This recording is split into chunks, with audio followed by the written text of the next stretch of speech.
السلام عليكم ورحمة الله وبركاته. عنوان الفيديو النهاردة: الكباتن بتفيد بعضها.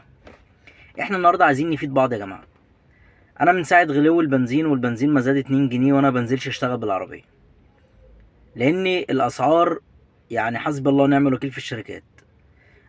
النهاردة انا عايز حد يقول لي، عايز كابتن يطلع يرد عليا، او الكباتن اللي نازلة وشغالة وما شاء الله. انا مش عايز اقول خطيفة، اي رحلة بتيجي معدية ال100 جنيه انا ما بشوفهاش. ده طبعا قبل الغلو يعني، وده من زمان جدا وهو معمول يعني معروف يعني. النهارده انا قلت انزل اشتغل، انزل النهارده يا جماعه اشوف الدنيا ايه، النهارده الجمعه وبتاع، نشوف الدنيا ونشتغل. الاسعار زي ما هي ويمكن قلت.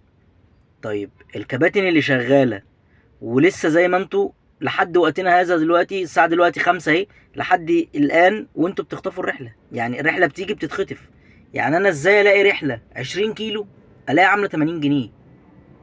ازاي الاقي رحله 37 كيلو و40 كيلو الاقيها عامله 117 ولا عامله 120 ولا عامله 125 جنيه؟ مين بياخد الرحله دي؟ طبعا انا بقول لكم الرحلات اسعارها ايه، ولكن انا ما باخدش الكلام ده نهائي. انا في الاوقات اللي زي دي انا بشتغل على الرحله الصغيره. بس برضه انا عايز افهم، حد يطلع ويفهمني. يا كباتن يا محترمه، يا اللي مركبين غاز، ويا اصحاب العربيات، يا مغفلين، يا اللي مأجرين عربياتكم تتهان لشويه، يعني مش عايز اقول عليهم هما مش بني ادمين. انتوا بتعملوا ايه في المواقف اللي زي دي؟ انت بتعمل ايه دلوقتي؟ اطلع فدني بالمعلومه بتاعتك. قول لي انا باخد الرحله دي ب 100 جنيه ام 30 كيلو وبتكسب منها 70. عرفني وانا هشتغل زيك. عرفني بتكسب من الرحله دي ازاي وانا هشتغل زيك. عرفني وفيدني وفيد الناس. قول لي الرحله دي يعني شركه زي يعني اندرايف، ازبل شركه موجوده، اسعارها ميته، ده غير الثغرات اللي بتتعمل. وطبعا اللي بيعرف يشتغل على اندرايف هيشتغل، هياخد رحله صغيره وبتاع، بس برضو هلك للبني ادم وللعربيه.